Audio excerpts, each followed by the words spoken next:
بسم اللہ الرحمن الرحیم۔ السلام علیکم، ہمارے چینل میں خوش آمدید۔ مجھے بہت ڈر لگ رہا ہے، میں آپ سے نکاح نہیں کر سکتی۔ پہلے ہی میں آپ کے باپ کے نکاح میں ہوں، میری منگیتر نے مجھے روتے ہوئے کہا۔ میں نے اس کا ہاتھ پکڑ کر اسے تسلی دی اور کہا کہ تمہیں فکر مند ہونے کی ضرورت نہیں ہے۔ جب میں تم سے دوسرا نکاح کروں گا تو تمہارا پہلا نکاح خود ہی ٹوٹ جائے گا۔ دراصل میری منگیتر بہت جاہل تھی، وہ پڑھی لکھی نہیں تھی اور نہ ہی اسے دین کے بارے میں کچھ پتا تھا۔ اسے بے وقوف بنانا میری سوچ سے بھی زیادہ آسان نکلا۔ جب میں نے اسے یہ بات کی تو اس نے بے یقینی سے میرے چہرے کی طرف دیکھا اور مجھ سے پوچھنے لگی، کیا واقعی سچ کہہ رہے ہیں؟ میں نے تیزی سے ہاں میں سر ہلا دیا۔ وہ بہت زیادہ پرجوش ہو گئی اور مجھے کہنے لگی، پھر تو بہت ہی اچھی بات ہے، پھر تو ہمیں نکاح کر لینا چاہیے، کیونکہ اب میں ویسے بھی آپ کے باپ کے ساتھ مزید نہیں رہ سکتی۔ میں نے اسے کہا، میں بھی اب تمہیں مزید خود سے دور نہیں رکھ سکتا۔ اسے لے کر مولوی کے پاس آ گیا اور اس کے ساتھ ہی میں نے اپنے کچھ دوستوں کو کال کی اور انہیں بھی بلوا لیا۔ جب میرے دوستوں کو یہ پتہ چلا کہ میں اپنے منگیتر سے شادی کرنے والا ہوں تو میرا ایک دوست مجھے سائٹ پر لے گیا اور مجھے کہنے لگا، تجھے پتہ ہے تو کتنا بڑا گناہ کرنے جا رہا ہے؟ ارے تیرا نکاح تو ویسے بھی نہیں ہوگا، اور پھر اس کے ساتھ ساتھ تجھے زنا کا گناہ ملتا رہے گا جب تک تو اپنی بیوی کے ساتھ رہے گا۔ میں نے ایک نظر اپنی منگیتر کو دیکھا جو بہت ہی غور سے میرے چہرے کی طرف دیکھ رہی تھی۔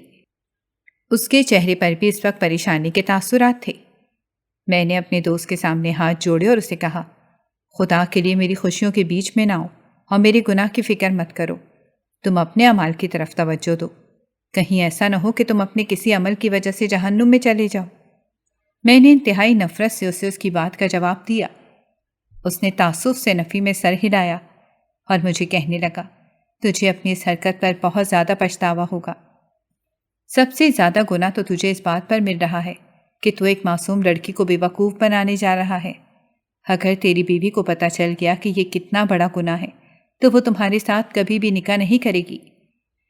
میں نے اسے کہا کہ اس بارے میں سے کوئی بھی کچھ نہیں بتائے گا، اور اگر تم نے اسے کچھ بھی بتانے کی کوشش کی تو ہماری دوستی ہمیشہ ہمیشہ کے لیے ختم ہو جائے گی۔ میں جانتا تھا کہ میرا دوست مجھ سے بہت محبت کرتا ہے، اور میں یہ بھی جانتا تھا کہ وہ مجھ سے کبھی بھی دوستی نہیں توڑے گا، کیونکہ میں نے زندگی کے ہر معاملے میں اس کا ساتھ دیا تھا اور ہر موڑ پر ہی اس کے ساتھ کھڑا رہا تھا۔ اگر اسے کبھی پیسوں کی ضرورت پڑتی تھی تو وہ میرے پاس آتا تھا، اور اگر اس کے علاوہ کوئی اور مدد اسے چاہیے ہوتی تھی تب بھی وہ میری طرف ہی رجوع کرتا تھا۔ اسی لیے اس کی طرف سے تو میں بے فکر ہو گیا تھا۔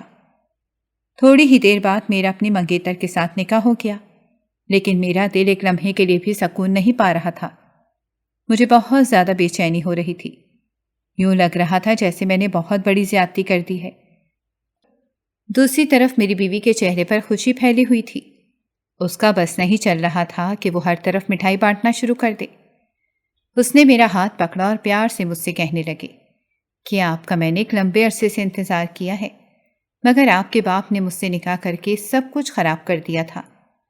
میں نے اسے مسکراتے ہوئے کہا کہ چلو اب ہمارا انتظار ختم ہو گیا ہے، اب ہم ایک سکون بھری زندگی گزاریں گے جہاں پر صرف ہم دونوں ہی موجود ہوں گے اور ہمارے چھوٹے چھوٹے بچے ہوں گے۔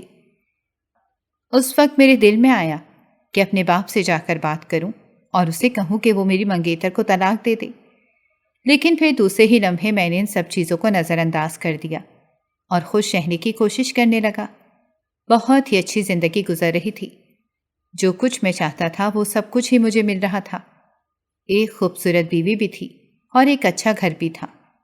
اس کے ساتھ ساتھ میں نے ایک چھوٹا سا کاروبار شروع کیا تھا، وہ کاروبار بھی آسمان کی بلندیوں تک پہنچ گیا تھا۔ ایک دن میں آفس سے بہت لیٹ ہو گیا۔ میں اپنی بیوی کے لیے بہت پریشان تھا۔ میں نے اسے کال کی اور اسے کہا کہ دروازہ اندر سے لاک رکھنا اور کوئی بھی آئے تو دروازہ نہیں کھولنا۔ اس نے مجھے تسلی دی اور کہا، فکر مند ہونے کی ضرورت نہیں ہے، میں ایسا ہی کروں گی۔ میں جانتا تھا کہ میری بیوی بہت ہی معصوم ہے اور بہت ہی نادان ہے۔ اس کے ساتھ ساتھ میں نے محلے کے ایک لڑکے کو بھی ہدایت کر دی تھی کہ وہ جا کر میری بیوی کی خبر لے لے۔ دراصل وہ لڑکا 15 سال کا تھا اور وہ میرا بھائی بنا ہوا تھا۔ اس نے مجھے بے فکر ہونے کا کہا اور کہنے لگا کہ میں ابھی آپ کے گھر ہی جا رہا تھا۔ رات 12 بجے جب میں اپنی گلی میں داخل ہوا تو دیکھا وہ لڑکا پہلے ہی وہاں پر کھڑا تھا اور میرا انتظار کر رہا تھا۔ اس لڑکے کے چہرے پر خوف کے تاثرات تھے۔ وہ تیزی سے میرے پاس آیا۔ اس کی آنکھوں سے آنسو بہنے لگے۔ اسے اس طرح سے روتا دیکھ کر میں بہت زیادہ پریشان ہو گیا۔ میں نے اس لڑکے سے پوچھا، کیا ہوا ہے؟ تم رو کیوں رہے ہو؟ کیا کوئی مسئلہ ہوا ہے؟ میری بیوی تو ٹھیک ہے، اسے کہیں کوئی مسئلہ تو نہیں ہوا؟ میری بات سن کر وہ تیزی سے نفی میں سر ہلانے لگا اور کہنے لگا، آپ کی بیوی کو کوئی مسئلہ نہیں ہوا، لیکن میں آپ سے ایک ضروری بات کرنا چاہتا ہوں۔ مجھے سمجھ نہیں آ رہی کہ میں کیسے آپ سے وہ بات کروں۔ اس نے اپنے آنسو صاف کیے اور مجھے کہنے لگا کہ اس بات کے بارے میں آپ کا جاننا بہت ضروری ہے۔ اگر آپ لا علمی میں رہے تو ہو سکتا ہے آپ کا بہت بڑا نقصان ہو جائے۔ اس سے پہلے کہ وہ مزید کچھ کہتا، اچانک ہی گھر کا دروازہ کھلا اور میری بیوی تیزی سے گھر سے باہر نکلی اور میرے گلے لگ گئی۔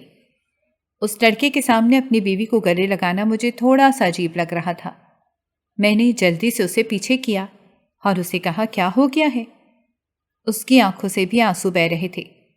اس نے شکایتی نظر قریب ہی کھڑے احسن پر ڈالی اور مجھے کہنے لگی کہ آپ نے کیا اس کو میرے لیے گھر میں بھیجا تھا تاکہ یہ مجھے ڈانٹ سکے؟ میں نے حیرانگی سے احسن کی طرف دیکھا۔ وہ اس وقت صرف 15 سال کا تھا، جبکہ میری بیوی 25 سال کی تھی۔ میری بیوی اس انسان سے 10 سال بڑی تھی اور میں سوچ بھی نہیں سکتا تھا کہ وہ میری بیوی کی عزت افزائی کر دے گا۔ احسن نے اپنا سر جھکا لیا اور مجھ سے معذرت کرتے ہوئے کہنے لگا، دراصل میں اسی بارے میں ہی آپ سے بات کرنے والا تھا، مجھ سے غلطی ہو گئی، مجھے غصہ آ گیا تو میں نے آپ کی بیوی کو باتیں سنا دی، میں بہت زیادہ شرمندہ ہوں۔ یہ کہہ کر وہ تیزی سے وہاں سے چلا گیا، مگر نہ جانے کیوں ایک لمحے کے لیے مجھے یوں محسوس ہوا تھا جیسے وہ کوئی اور ہی بات تھی جو احسن مجھے بتانا چاہتا تھا۔ ہمیشہ کی طرح میں نے اس طرف کوئی توجہ نہیں دی اور بیوی کو لے کر گھر کے اندر داخل ہو گیا۔ بیوی مجھے اپنے سارے دن کے حالات کے بارے میں بتا رہی تھی اور میں بھی بہت ہی خوشی سے اس کی ساری باتیں سن رہا تھا، اور اس کی آواز سننے کے لیے، اس کی یہ باتیں سننے کے لیے میں نے ایک لمبا عرصہ انتظار کیا تھا، اور اب مجھے سب کچھ ہی بہت پسند آ رہا تھا۔ جب کھانا کھا کر فارغ ہو گئے تو میری بیوی مجھے کہنے لگی، میں بہت تھک گئی ہوں، آرام کرنے کے لیے کمرے میں جا رہی ہوں، میرے پاس کرنے کے لیے کافی کام پڑا ہوا تھا۔ میں نے اسے کہا، ٹھیک ہے، تم کمرے میں جا کر لیٹو، میں آفس کا کام مکمل کر کے آتا ہوں، تم سو جانا اور کسی بھی چیز کی فکر مت کرنا۔ اس نے تیزی سے ہاں میں سر ہلایا اور کمرے میں چلی گئی۔ وہاں پر بیٹھے ہوئے مجھے تھوڑی ہی دیر گزری تھی جب اچانک ہی میرے موبائل کی بیل بجی۔ میں نے دیکھا وہ انجان نمبر تھا۔ میں نے جلدی سے کال اٹھا لی۔ دوسری طرف سے اپنے بابا کی آواز سن کر ایک لمحے کے لیے مجھے لگا کہ میری قدموں کے نیچے سے زمین نکل گئی ہے۔ میں سوچ بھی نہیں سکتا تھا کہ کبھی مجھے ان کی کال موصول ہو سکتی ہے۔ میں نے انہیں اپنے نکاح کے بارے میں کچھ بھی نہیں بتایا تھا اور اپنی بیوی کو بھی نصیحت کی تھی کہ وہ پاپا کو اس بارے میں خبر تک نہ ہونے دے۔ اس نے مجھے تسلی دی تھی اور کہا تھا، میں اتنی بے وقوف نہیں ہوں جو انہیں بتا کر اپنے لیے مصیبت پیدا کروں گی۔ میں نے ان سے پوچھا، آپ کیسے ہیں اور آج مجھے کیسے یاد کر لیا؟ میری بات سن کر وہ چند لمحوں کے لیے خاموش رہے اور پھر کہنے لگے کہ تم بہت بڑا گناہ کرنے جا رہے ہو۔ تم نہیں جانتے کہ نہ صرف تم اپنے ساتھ زیادتی کر رہے ہو بلکہ اس کے ساتھ ساتھ تم میرے ساتھ بھی ظلم کر رہے ہو۔ آپ کس بارے میں بات کر رہے ہیں؟ مجھے آپ کی کسی بھی بات کی سمجھ نہیں لگ رہی، میں نے انجان بنتے ہوئے نے کہا۔ میری بات سن کر وہ ہنسنے لگے اور کہنے لگے کہ میں یقین سے کہہ سکتا ہوں اس وقت تمہارے ہاتھ بہت بری طرح سے کانپ رہے ہوں گے۔ میں نے ایک نظر اپنے ہاتھوں کو دیکھا جو واقعی بہت بری طرح سے کانپ رہے تھے۔ ابا مجھے کہنے لگے کہ ابھی بھی وقت ہے بیٹا، ابھی بھی باز آ جاؤ اور اس عورت کو چھوڑ دو۔ اگر تم اسے میرے حوالے نہیں کرنا چاہتے تو نہ کرو، لیکن اس عورت کو اس ناجائز رشتے سے دور کر دو۔ میں نے اسے کسی بھی قسم کا ناجائز رشتہ نہیں رکھا ہوا، اور جہاں تک اسے چھوڑنے کی بات ہے تو میں اسے نہیں چھوڑ سکتا۔ اسے اگر میں نے چھوڑ دیا تو شاید میں سانس لینا بھی چھوڑ دوں گا۔ اب یہ میرے بابا زور زور سے ہنسنے لگے اور کہنے لگے کہ بعض اوقات انسان کے منہ سے نکلی ہوئی باتیں سچ ثابت ہو جاتی ہیں، اسی لیے انسان کو چاہیے کہ وہ سوچ سمجھ کر بولا کرے۔ میرا مقصد صرف اور صرف تمہیں خبردار کرنا تھا، لیکن تمہارے حالات دیکھ کر مجھے لگ رہا ہے کہ تم میری کوئی بھی بات سننے کے لیے تیار نہیں ہو۔ خیر، میرے پاس تو زیادہ وقت نہیں بچا۔ میں سوچ رہا تھا کہ اس دنیا سے جانے سے پہلے تمہیں ایک نصیحت کرتا جاؤں، لیکن تم نے میری وہ نصیحت سننے سے بھی انکار کر دیا ہے۔ یہ کہہ کر انہوں نے غصے سے کال کاٹ دی۔ مجھے بھی شدید غصہ آ رہا تھا۔ میں نے اسی وقت ہی اپنے دوست کو کال کی اور اسے ڈانٹتے ہوئے کہا کہ جب میں نے تمہیں سمجھایا تھا کہ میرے باپ کو اس بارے میں خبر نہیں ہونی چاہیے، تو تم نے میرے بابا کو اس بارے میں کیوں بتایا؟ میری بات سن کر وہ پریشان ہو گیا اور مجھے کہنے لگا، یار کیا ہو گیا ہے؟ تجھے اچھی طرح سے پتا ہے کہ میں تیرے خلاف نہیں جا سکتا۔ میں نے تیرے بابا کو کچھ بھی نہیں بتایا، کسی اور نے ہی بتایا ہوگا۔ اسی وقت ہی مجھے اپنے پیچھے کسی کی موجودگی کا احساس ہوا۔ جب میں نے پیچھے پلٹ کر دیکھا تو وہاں پر چاندنی کھڑی تھی۔ اس وقت بھی اس کی آنکھوں میں آنسو موجود تھے۔ میں تیزی سے اٹھا اور اس کی آنکھوں سے آنسو صاف کرتے ہوئے کہا کہ تم اپنی پیاری آنکھوں کو زحمت نہ دیا کرو۔ جب بھی میں تمہاری آنکھوں میں آنسو دیکھتا ہوں تو مجھے لگتا ہے کہ کوئی میرا دل ٹکڑے ٹکڑے کر رہا ہے۔ اس نے میرے سامنے ہاتھ جوڑے اور مجھ سے معافی مانگتے ہوئے کہنے لگی، مجھ سے ایک بہت بڑی غلطی ہو گئی ہے۔ دراصل میں نے آپ کے بابا کو اپنے نکاح کے بارے میں بتا دیا تھا۔ میں نے ایک گہری سانس لی اور اس کے ہاتھ نیچے کیے۔ میں نے اسے کہا کہ تم نے کوئی بھی غلطی نہیں کی، بلکہ تم نے بالکل ٹھیک کیا ہے، تمہیں بتانا چاہیے تھا۔ چلو اب جلدی سے اس بات کو اپنے دماغ سے نکالو اور پرسکون ہو جاؤ۔ وہ ہنسنے لگی اور کہنے لگی، میں بہت خوش قسمت ہوں کہ مجھے آپ جیسا انسان ملا ہے۔ تقریباً 1 مہینہ گزرا جب مجھے یہ خبر ملی کہ میری بیوی حاملہ ہے۔ یہ خبر سن کر میرے پاؤں زمین پر ہی نہیں لگ رہے تھے۔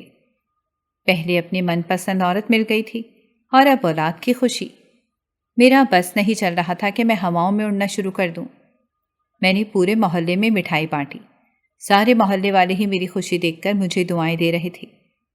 اس وقت ایک لمحے کے لیے میرے دل میں خیال آیا کہ اگر انہیں میری اور میری بیوی کی حقیقت کے بارے میں پتہ چل جائے تو پھر ان کا کیا رد عمل ہوگا۔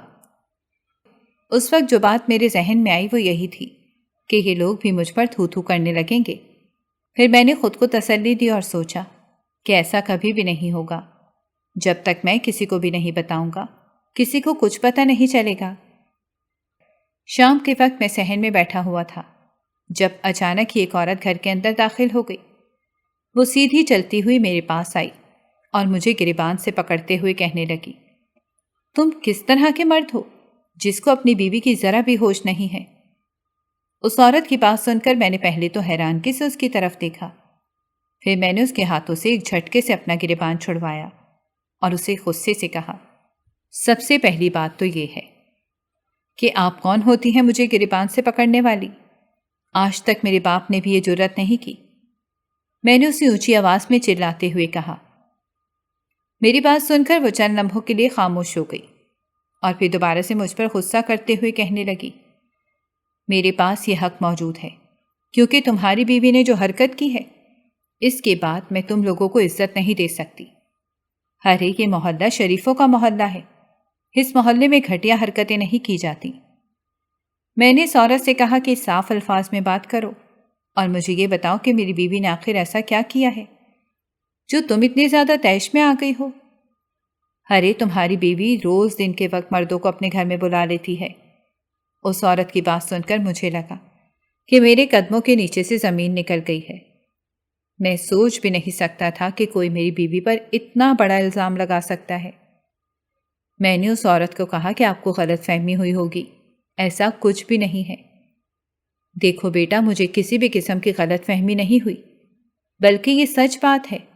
تمہاری بیوی واقعی دن کے وقت مردوں کو اپنے گھر میں بلا لیتی ہے اور پھر نہ جانے کتنا وقت ان کے ساتھ گزارتی ہے۔ کل دن کے وقت میں نے خود ایک مرد کو تمہاری بیوی کے ساتھ کمرے کے اندر داخل ہوتے ہوئے دیکھا تھا۔ اس مرد نے جس انداز سے تمہاری بیوی کو کندھے پر ہاتھ رکھا ہوا تھا اور جس انداز سے وہ تمہاری بیوی سے باتیں کر رہا تھا، یہ دیکھ کر بالکل بھی نہیں لگ رہا تھا کہ وہ اس کا کوئی بھائی ہے یا اس کا باپ ہے۔ وہ اس کا کوئی یار ہی لگ رہا تھا۔ عورت کی بات سن کر میں بالکل خاموش ہو گیا، اور پھر میں نے انہیں کہا، آپ ابھی اور اسی وقت میرے گھر سے نکلیں۔ وہ عورت مجھے گالیاں دیتی ہوئی اس گھر سے نکل گئی۔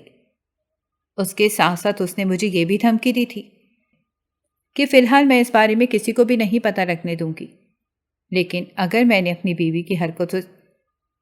میری بیوی اپنی حرکتوں سے باز نہیں آئی تو وہ سارے محلے والوں کو اس بارے میں بتا دے گی، اور پھر محلے والے ہمیں اس علاقے سے باہر نکال دیں گے۔ میں نے جلدی سے اپنی بیوی کو کال ملائی جو مجھے بازار کا کہہ کر گئی تھی۔ تھوڑی ہی دیر بعد اس نے کال اٹھا لی۔ اس کے چہرے پہ بہت جوش تھا اور بہت ہی خوش نظر آ رہی تھی۔ اس نے مجھے بتایا کہ اس نے اس ننھے سے مہمان کی شاپنگ کرنا شروع کر دی ہے جو اس دنیا میں آ رہا ہے۔ میں نے اسے کہا کہ شاپنگ وغیرہ سب کچھ چھوڑو اور ابھی اور اسی وقت گھر واپس آ جاؤ۔ وہ یکدم ہی خاموش ہو گئی اور پھر ڈرتے ڈرتے مجھ سے پوچھنے لگی، کیا کوئی مسئلہ ہوا ہے؟ میں نے اسے کہا کہ ایک بہت بڑا مسئلہ ہوا ہے، تم بس جلدی سے گھر آ جاؤ۔ تھوڑی ہی دیر بعد وہ میرے سامنے موجود تھی۔ میں نے اسے کہا کہ محلے کی ایک عورت تھوڑی ہی دیر پہلے یہ بات کر کے گئی ہے۔ میری بات سن کر وہ پھوٹ پھوٹ کر رونے لگی اور کہنے لگی کہ مجھے ہمیشہ اسی چیز سے ہی بہت زیادہ ڈر لگتا تھا۔ وہ عورت جھوٹ بول رہی ہے اور مجھ پر الزام لگا رہی ہے۔ دراصل اس نے مجھے کسی مرد کے ساتھ نہیں دیکھا، بلکہ میں نے اسے ایک مرد کے ساتھ پکڑا تھا۔ بیوی کی بات سن کر میرا منہ حیرت سے کھلا کا کھلا رہ گیا۔ میں نے اسے کہا کہ یہ تم کس طرح کی باتیں کر رہی ہو؟ وہ عورت تو ابھی کچھ اور ہی بتا کر گئی تھی۔ بیوی نے اپنے آنسو صاف کیے اور مجھے کہا، میں جانتی ہوں کہ اس عورت نے آپ کو کیا بتایا ہے۔ اس عورت نے مجھے بھی یہی دھمکی دی تھی کہ اگر میں نے اس کا راز کھولنے کی کوشش کی تو وہ میرے شوہر کو جا کر میرے بارے میں بتا دے گی۔ دراصل اس عورت کو ہی میں نے بتا رکھا تھا کہ میں اس دنیا میں بالکل اکیلی ہوں، میرے والدین کا انتقال ہو گیا ہے۔ تو وہ عورت سمجھی کہ اب آسانی سے اس کی بات پر یقین کر لیں گے۔ میری بیوی نے میرا ہاتھ پکڑ لیا اور میری منتیں کرتے ہوئے کہنے لگی، میں وعدہ کرتی ہوں میں نے کچھ بھی غلط نہیں کیا، بلکہ میں پاک صاف ہوں۔ میں نے اپنی بیوی کو تسلی دی اور اسے کہا کہ مجھے تمہاری بات پر یقین ہے، میں بس تھوڑا سا پریشان ہو گیا تھا، اسی وجہ سے تمہارے ساتھ باتیں کلیئر کرنا چاہتا تھا۔ ابھی میں اس سے بات کر ہی رہا تھا کہ اچانک ہی میری طبیعت خراب ہونے لگی۔ مجھے الٹی آ رہی تھی۔ میں تیزی سے وہاں سے اٹھا اور واش روم چلا گیا۔ تھوڑی ہی دیر بعد میں نے الٹی کی۔ وہ خون کی الٹی تھی، جسے دیکھ کر میرا دل تیزی سے دھڑک اٹھا۔ مجھے شدت سے کچھ غلط ہونے کا احساس ہوا۔ اسی وقت ہی میری بیوی بھی واش روم کے اندر داخل ہو گئی۔ جب اس نے خون دیکھا تو وہ پریشان نہیں ہوئی اور نہ ہی اس کے چہرے کے تاثرات بگڑے، بلکہ وہ نارمل انداز میں مجھے کہہ رہی تھی کہ آپ نے کچھ غلط کھا لیا ہوگا، اسی وجہ سے ہی آپ کی طبیعت خراب ہو گئی ہے۔ میں نے ڈرتے ڈرتے اس کے چہرے کی طرف دیکھا اور اس سے کہا کہ یہ خون ہے۔ میری بات سن کر اس نے نارمل انداز میں کہا، میں جانتی ہوں کہ یہ خون ہے، لیکن خطرے کی کوئی بھی بات نہیں ہے۔ اس طرح کی الٹی اکثر اوقات مجھے بھی آتی رہتی ہے۔ میں نے ڈاکٹر سے اپنا چیک اپ کروایا تھا تو ڈاکٹر نے مجھے تسلی دی تھی اور کہا تھا کہ پریشانی والی کوئی بھی بات نہیں ہے، بس تم اپنی خوراک ٹھیک کرو۔ بیوی کی بات سن کر میں نہ چاہتے ہوئے بھی مطمئن ہو گیا اور یہی سوچا کہ وہ سچ کہہ رہی ہوگی۔ جیسے جیسے دن گزرتے جا رہے تھے ویسے ویسے میری طبیعت بہت زیادہ بگڑتی جا رہی تھی۔ دن بہ دن میں بہت زیادہ کمزور ہو رہا تھا۔ اب توڑتا تھا تو آنکھوں کے سامنے اندھیرا چھانے لگتا تھا۔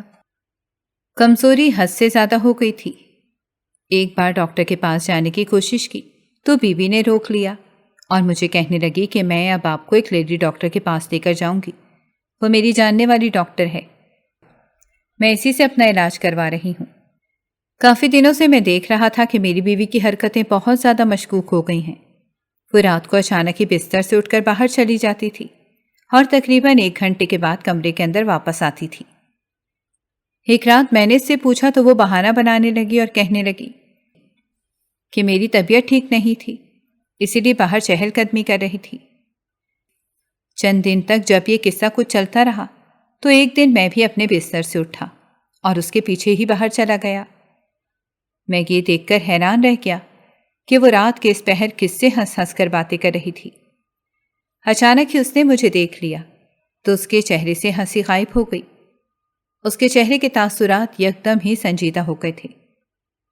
وہ یوں ظاہر کرنے لگی تھی کہ وہ کوئی سیریس بات کر رہی ہے۔ کافی دیر تک وہ گپے لگاتی رہی، پھر وہ کمرے کے اندر داخل ہوئی اور اپنے چہرے پر پریشانی کے تاثرات سجا کر مجھے کہنے لگی، دراصل ایک بہت بڑا مسئلہ ہو گیا ہے۔ میں جانتا تھا کہ وہ ابھی مجھ سے جو بھی بات کرے گی جھوٹ ہی بولے گی۔ اس نے مجھے کہا کہ اس کی دوست کی طبیعت بہت خراب ہے، وہ اسے کچھ نسخہ بتا رہی تھی تاکہ وہ استعمال کرے اور اس کی طبیعت ٹھیک ہو جائے۔ میں نے اپنی بیوی کی باتوں کا جواب نہیں دیا اور اسے کہا، ٹھیک ہے، بہت رات ہو گئی ہے، اب جلدی سے کمرے میں جا کر سو جاؤ۔ میری بات سن کر اس نے تیزی سے ہاں میں سر ہلایا اور کمرے میں جا کر لیٹ گئی۔ اس دوران بھی کافی دیر تک اس کے موبائل کی اسکرین جلتی رہی کیونکہ وہ کسی سے ابھی بھی میسج پر بات کر رہی تھی۔ کافی دن گزر گئے تو وہ عورت دوبارہ سے میرے گھر کے اندر داخل ہوئی۔ اب اس کے چہرے پر ایک پراسرار مسکراہٹ پھیلی ہوئی تھی۔ اس نے مجھے کہا کہ ابھی بھی وقت ہے، اپنی بیوی پر نظر رکھنا شروع کر دو، ورنہ سب کچھ تمہارے ہاتھوں سے نکل جائے گا۔ میں نے اس عورت کے سامنے ہاتھ جوڑ دیے۔ میں نے اس عورت کو کہا کہ پہلے ہی میری زندگی بہت مشکل میں ہے، پہلے ہی حالات سیدھے نہیں ہو رہے، اس طرح کی باتیں کر کر مجھے مزید پریشان نہ کرو۔ دیکھو، میں تمہیں پریشان نہیں کر رہی، بلکہ تمہیں ایک بڑی پریشانی سے بچا رہی ہوں۔ میں نے اس عورت کو کہا کہ مجھے تمہاری حقیقت کے بارے میں پتہ چل گیا ہے۔ دراصل میری بیوی نے تمہیں کسی مرد کے ساتھ پکڑا تھا۔ تم نے وہ الزام پہلے اس پر اس لیے لگا دیے تاکہ تم پر کسی بھی قسم کی کوئی بات نہ آئے۔ پہلے تو وہ اونچی اونچی آواز میں ہنسنے لگی اور کہنے لگی کہ میں نے بہت سارے مردوں سے ملاقاتیں کی ہیں، لیکن تم سے بڑا جورو کا غلام میں نے آج تک نہیں دیکھا۔ ارے تمہاری بیوی تمہیں جو کچھ کہتی ہے تم آنکھیں بند کر کے اس پر یقین کر لیتے ہو۔ کبھی تم نے یہ بھی پتہ لگانے کی کوشش کی ہے کہ جو کچھ وہ کہہ رہی ہے وہ سچ بھی ہے یا نہیں؟ ارے عورتوں پر اتنا زیادہ یقین نہیں کرنا چاہیے۔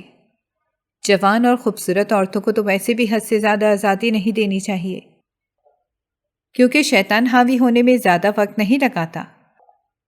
تمہاری بیوی تو ویسے بھی حد سے زیادہ چالاک ہے، تمہیں تو اس پر دگنی نظر رکھنی چاہیے۔ پھر اس نے مجھ سے مسکراتے ہوئے پوچھا، کیا تمہیں پتہ ہے کہ تمہاری بیوی اس وقت کہاں پر گئی ہے؟ میں نے تیزی سے نفی میں سر ہلا دیا۔ میں نے اپنے موبائل میں اس کی لوکیشن بھی سیٹ کی ہوئی تھی۔ میں نے دیکھا تو وہ اس وقت ایک ہسپتال میں موجود تھی۔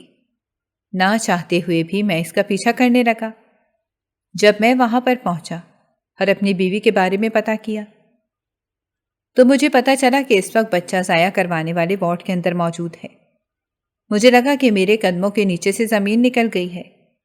میں تیزی سے وہاں پر گیا، لیکن تب تک وہ یہ کام کروا چکی تھی۔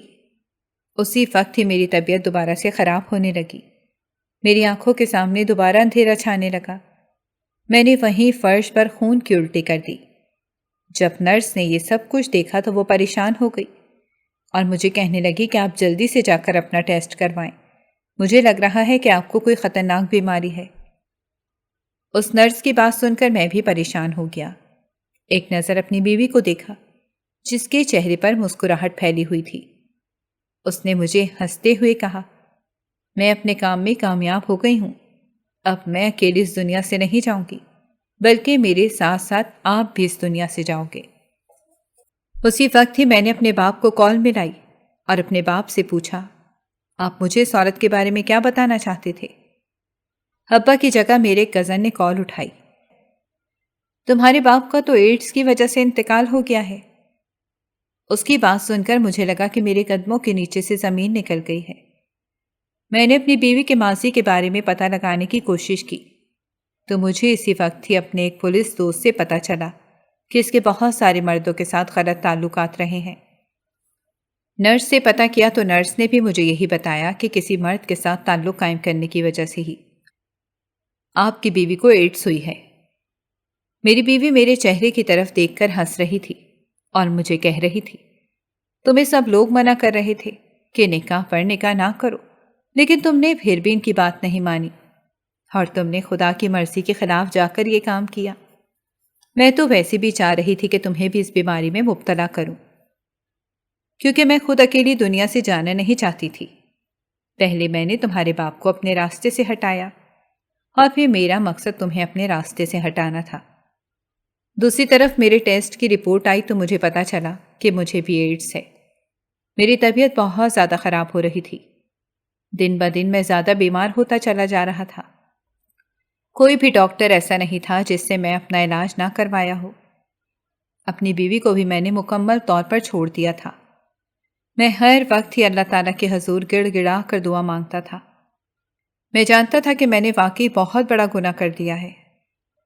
تھوڑے ہی دنوں بعد مجھے پتا چلا کہ میری بیوی کا انتقال ہو گیا ہے۔ اس کے انتقال کی خبر سن کر میں بہت زیادہ ڈر گیا تھا۔ میں مرنا نہیں چاہتا تھا۔ جب میری زندگی کے دن میری نظروں کے سامنے گھومتے تھے تو مجھے بہت زیادہ افسوس ہوتا تھا۔ میں نے اپنی ساری زندگی گناہوں میں گزاری تھی۔ اس رات میں تہجد میں گڑ گڑا رہا تھا اور اپنے رب سے اپنے گناہوں کی معافی مانگ رہا تھا، اور شاید ہی وہ قبولیت کا وقت تھا۔ تقریباً کچھ ہی دنوں بعد مجھے پتا چلا کہ یہ میری بیماری ختم ہو گئی ہے۔ ڈاکٹر حیران رہ گیا اور مجھے کہنے لگا کہ یوں لگتا ہے جیسے کبھی تمہیں وہ بیماری تھی ہی نہیں۔ اس کے بعد میں دوبارہ سے راہ راست پر آ گیا۔ میں نے ہر طرح کے برے کام چھوڑ دیے تھے۔ غریبوں کی مدد کرنا، لاچاروں کے کام آنا، یہی میری زندگی کا مقصد بچا تھا۔